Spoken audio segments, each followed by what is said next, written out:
Es un gusto saludarlos. El día de hoy vamos a repasar el tema de los planos anatómicos. Y vamos a empezar con los conceptos de lo que es anatomía y disección.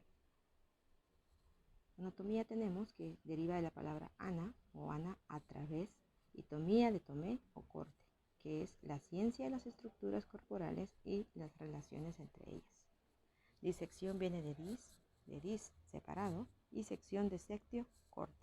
Es el acto de cortar las estructuras del cuerpo para estudiar sus relaciones. De la anatomía se derivan varias ramas que hoy vamos a analizar un poquito. Y bueno, entre esas se encuentran la embriología, la biología del desarrollo, la biología celular, la histología, anatomía macroscópica, anatomía de aparatos y sistemas, anatomía regional, anatomía radiográfica, anatomía patológica y la anatomía de superficie.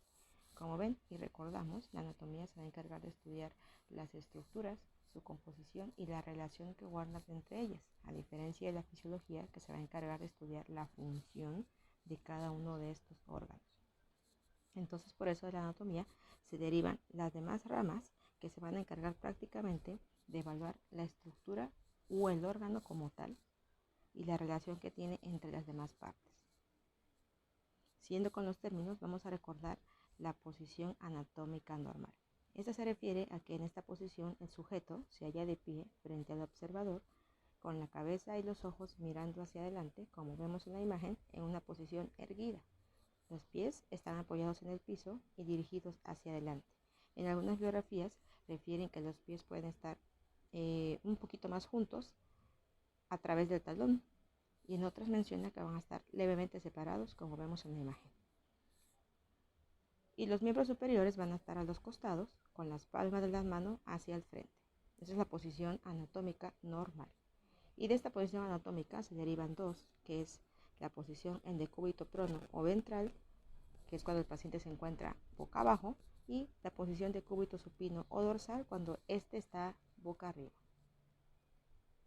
Siguiendo con lo que es la terminología básica, vamos a recordar las regiones del cuerpo. El cuerpo se divide en diversas regiones para poder estudiar mejor sus partes. Estas son las siguientes. Se va a dividir en cabeza, que a su vez se subdivide en cráneo y cara, el cuello, el tronco, que se va a subdividir en tórax, abdomen y pelvis, y los miembros superiores e inferiores, que cada uno de ellos se va a subdividir en otras partes que ahorita vamos a analizar.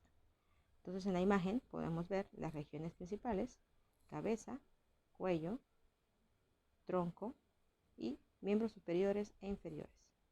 Ahora vamos a ver cómo se subdividen los miembros o extremidades superiores y las inferiores. Los miembros superiores se van a subdividir en hombro, axila, brazo, antebrazo, muñeca y mano. Y los miembros inferiores en glúteo, muslo, pierna, tobillo y pie. Y aquí vemos en la imagen las siguientes partes en las cuales se va a subdividir cada apartado de las regiones. Esto es muy importante para la hora que vamos a describir una nota médica, en la cual vamos a poder explicar en qué región específicamente tiene una lesión el paciente o le duele. Entonces es importante poder describir perfectamente en qué región estamos hablando. Referentes a medicina, tenemos que especificar todo con términos.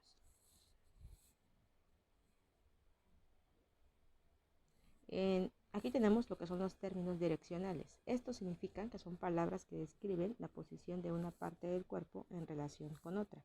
Varios términos direccionales se agrupan en pares con significados opuestos. Esta tablita que vemos acá de términos direccionales pueden encontrarla en el libro de Anatomía de Tórtora o bien en el de Moore. Y bueno, aquí nos mencionan los diferentes términos que hay, la definición y un ejemplo de ello. Por ejemplo, los términos más comunes son superior, que significa también cefálico, craneal; inferior, que también es caudal; anterior o ventral; posterior o dorsal; medial, lateral, intermedio; y también tenemos el ipsilateral, contralateral, proximal, distal, superficial o más externo, y profundo o más interno. Todos estos términos son importantes a la hora que vamos a describir una región en la cual el paciente tiene dolor. Tenemos que especificarnos siempre hacia dónde está esa estructura en relación con otra. Por ejemplo, superior, que significa cefálico o craneal, La definición es que significa hacia la cabeza o la porción más elevada de una estructura. Un ejemplo sería el corazón es superior al hígado. En el término anterior o ventral significa cerca o en la parte frontal del cuerpo. Un ejemplo sería el esternón es anterior al corazón. En el término medial, que significa cercano a la línea media, es decir, lo más interno, un ejemplo sería el cúbito es medial al radio. Medial significa más cerca de la línea media, es decir, hacia adentro, y lateral es más alejado de la línea media, es decir, hacia afuera. Otro ejemplo sería ipsilateral, que significa del mismo lado del cuerpo que otra estructura. Un ejemplo sería la vesícula biliar y el colon ascendente son ipsilaterales, es decir, que ambos están del mismo lado, del lado derecho. Contralateral, del lado opuesto del cuerpo que otra estructura. Ejemplo, el colon ascendente y el colon descendente son contralaterales, puesto que el colon ascendente está del lado derecho y el colon descendente está del lado izquierdo. Y por último tenemos como ejemplo lo superficial o externo, que significa en la superficie corporal o cercano a ella. Un ejemplo sería las costillas son superficiales a los pulmones. Es así como los términos direccionales nos van a servir para poder ubicarnos a la hora de describir una región o el padecimiento que tenga el paciente de dolor en determinada órgano que pudiéramos pensar que es determinado diagnóstico. Entonces es importante poder describir en qué región le duele el paciente para ubicarnos mejor. También es importante para la hora que vamos a pedir un estudio diagnóstico, describir en qué región queremos el estudio, como por ejemplo una radiografía. Entonces por eso es indispensable conocer los términos direccionales. Aquí en la imagen podemos ver los términos que les acabo de mencionar: lo superior o craneal, lo inferior o caudal. De ahí el término que cuando nos referimos a que un paciente siempre se va a explorar céfalo-caudal, es decir, desde la cabeza hasta los pies. Aquí está el término que les mencionaba: craneal, que es lo mismo que superior; caudal, que es lo mismo que inferior. También están los términos superior o craneal, de igual manera, inferior o caudal. También están proximal y distal. Proximal, recuerden que es lo más cercano, y distal lo más lejano. Tenemos también lo que es ventral o anterior y dorsal o posterior, y lo que es lateral o más externo, y lo medial, que es más interno, relacionado con la línea media. Aquí podemos ver otro dibujo. De igual manera, lo medial más cercano a la línea media, lo lateral más lejano, proximal, distal, craneal, caudal, derecho e izquierdo. Ahora vamos a platicar acerca de los planos anatómicos. Estos son superficies planas imaginarias que atraviesan las partes del cuerpo, es decir, son líneas imaginarias que van a atravesar el cuerpo para obtener ciertas partes. Estas mitades o partes pueden ser de forma simétrica o asimétrica. Hay 5 planos anatómicos muy importantes: el sagital, el parasagital, el frontal o coronal, transversal y el oblicuo. De estos, los 3 más utilizados o los principales son el sagital, el frontal y el transversal. El plano sagital o medio sagital deriva de la palabra sagital, que significa flecha, y es un plano vertical que divide el cuerpo u órgano en lados derecho e izquierdo. La característica de este plano es que como la línea pasa por el centro del cuerpo, va a dividir ambas partes de forma simétrica, es decir, tanto la mitad derecha como la izquierda van a tener el mismo tamaño. Plano parasagital es parecido al sagital, únicamente que viene del término para, que significa al lado de. El plano sagital no atraviesa la línea media, sino que divide el cuerpo o un órgano en lados derechos e izquierdos desiguales. Es decir, este plano parasagital es como el sagital, únicamente que la línea que divide el cuerpo no va a pasar por la mitad, sino que a un lado. Por eso es que va a dividir el cuerpo en forma derecha e izquierda, pero de forma asimétrica, es decir, una parte va a estar más grande que la otra. Ahorita vamos a verlo en el dibujo. En relación al plano frontal o coronal, que está relacionado con el término corona, significa de forma circular o de corona. Divide el cuerpo u órgano en partes anterior o frontal o posterior, que significa dorsal. El plano transversal u horizontal, que es el más fácil, divide el cuerpo o un órgano en una parte superior, que es la de arriba, y en otra inferior, que es la de abajo. También podríamos definirlo como que lo divide en una porción cefálica y en otra caudal. Y el plano oblicuo atraviesa el cuerpo en un órgano en un ángulo oblicuo. Puede ser cualquier ángulo distinto de uno de 90 grados. Aquí en la imagen podemos ver los tres planos más importantes. El transversal u horizontal, que como les decía es una línea imaginaria que pasa por la mitad del cuerpo pero en forma horizontal y va a dividir el cuerpo en superior e inferior. Tenemos el plano coronal, que alude a lo que es una corona y hace un corte en el cual divide el cuerpo en la porción anterior y en la otra posterior. Recuerden que puede ser anterior o ventral, posterior o dorsal. Y el plano sagital, que es como una flecha que divide el cuerpo por la mera mitad porque pasa por la línea media, divide el cuerpo en derecho e izquierdo de forma simétrica. El plano parasagital sería más o menos una línea de igual manera, pero que no pasa por la línea media, sino que pasa a un lado. Supongamos que la línea va a pasar por la mitad de las clavículas, línea media clavicular. Entonces va a dividir el cuerpo de igual manera en derecho e izquierdo, pero la porción, en este caso, la porción izquierda va a quedar más grande que la derecha. Entonces es de forma asimétrica. Y el plano oblicuo, que no viene aquí, pero el plano oblicuo es un corte, como su nombre lo dice, de forma oblicua, que va a dividir una estructura o un órgano. Puede ser ahí una pierna o un brazo, pero el corte va a ir de forma diagonal. Eso es en relación a lo que son los planos anatómicos. Y bueno, tenemos en relación a eso, volver a checar los tres tipos de planos anatómicos. Plano sagital, transcurre en forma vertical por el cuerpo y lo divide en mitades izquierda y derecha. Plano frontal, transcurre en forma vertical dividiendo el cuerpo en una porción anterior y en otra posterior. Y el plano transversal, que transcurre en forma horizontal o perpendicular al eje y divide el cuerpo en una porción superior e inferior. Esos son los tres planos anatómicos más importantes, pero recuerden que en total son 5 y aquí faltaría el parasagital y el oblicuo. Ahora, relacionado con los planos tenemos los cortes. Los cortes son secciones del cuerpo o de uno de sus órganos a lo largo de uno de los planos recién descritos. Estos cortes van a servir, uno, cuando pedimos un estudio diagnóstico, la profundidad de este estudio en relación a cómo va a ir cortando el órgano para su visibilidad. Por ejemplo, en una tomografía, esta se realiza por cortes. Mientras los cortes sean más profundos, podemos valorar más estructuras.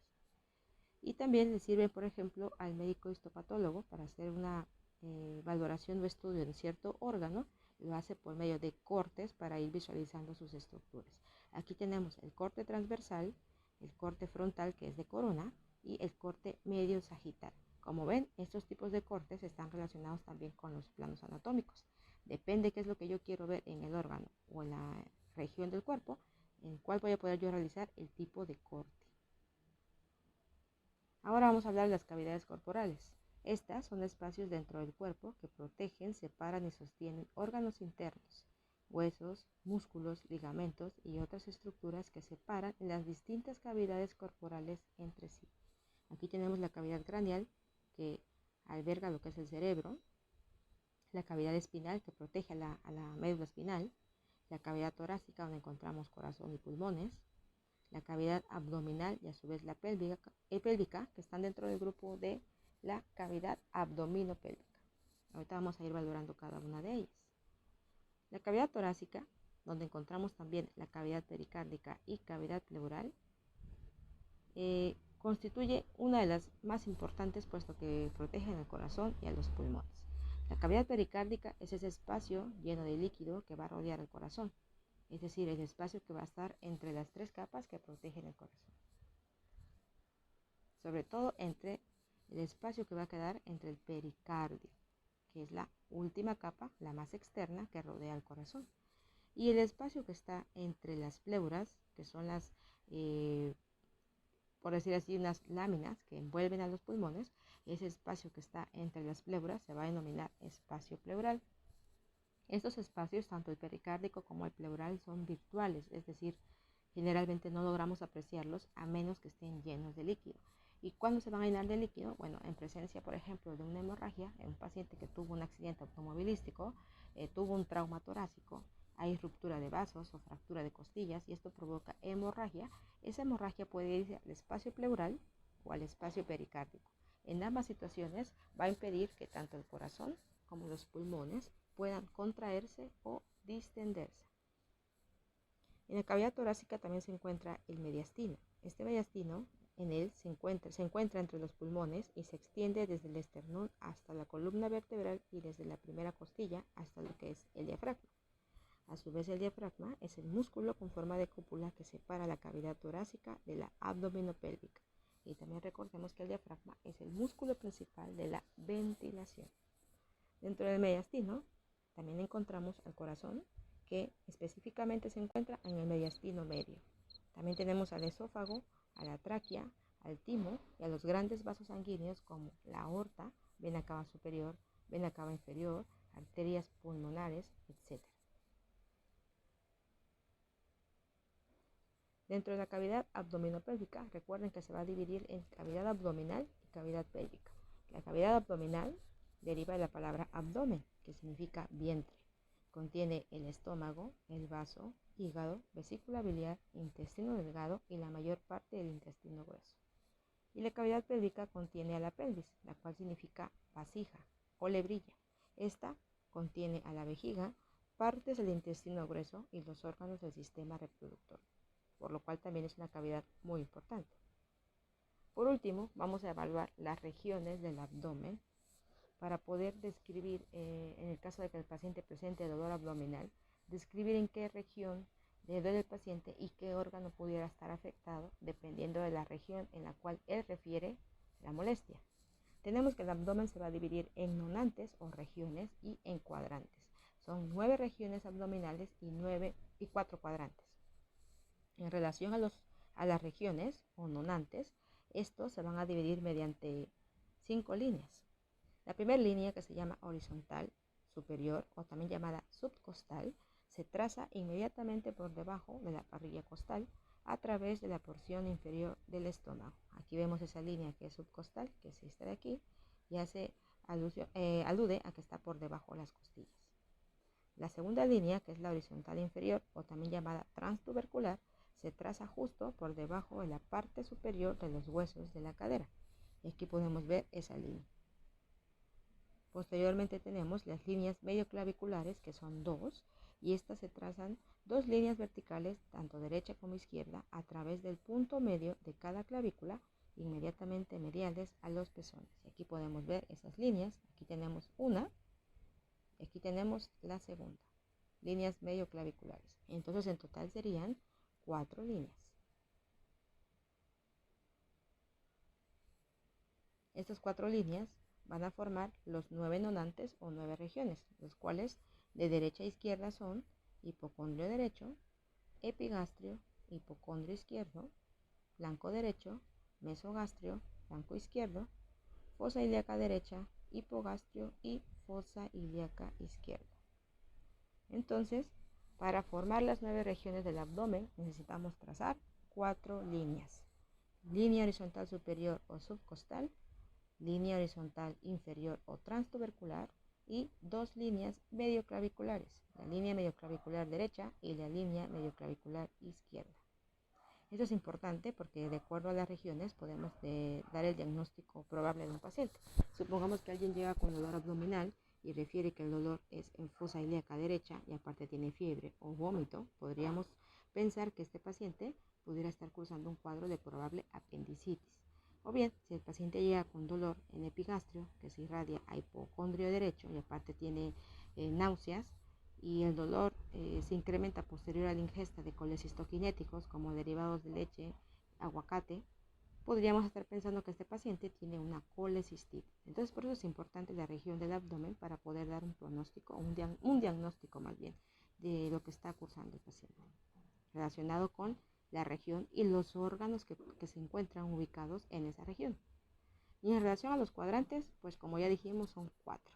Y estos únicamente se obtienen mediante 2 líneas. O trazar 2 líneas. Una línea medio sagital, que es la línea media, y una línea transversal, que es la línea transumbilical o a través del ombligo. Con estas 2 líneas obtenemos 4 cuadrantes. El superior derecho, el superior izquierdo, el inferior derecho y el inferior izquierdo. De esta manera podemos generalizar un poquito más los órganos que se encuentran en cada cuadrante. Es decir, en el cuadrante superior derecho se abarcan más órganos que si dijéramos el hipocondrio derecho, en el cual prácticamente únicamente encontramos vesícula, hígado, y en cambio en el cuadrante superior estamos abarcando casi lo que es el hipocondrio derecho y el flanco derecho, es decir, es un poquito más generalizado. Entonces podemos utilizar tanto los cuadrantes como las regiones para describir el abdomen. Es más fácil los cuadrantes porque únicamente son 4, pero si queremos ser más específicos, les recomiendo utilizar mejor las regiones o nonantes. Y bueno, esto es todo acerca de los planos anatómicos. Espero que le haya sido de utilidad el video y que sigas consultando los demás que aparecen en el canal.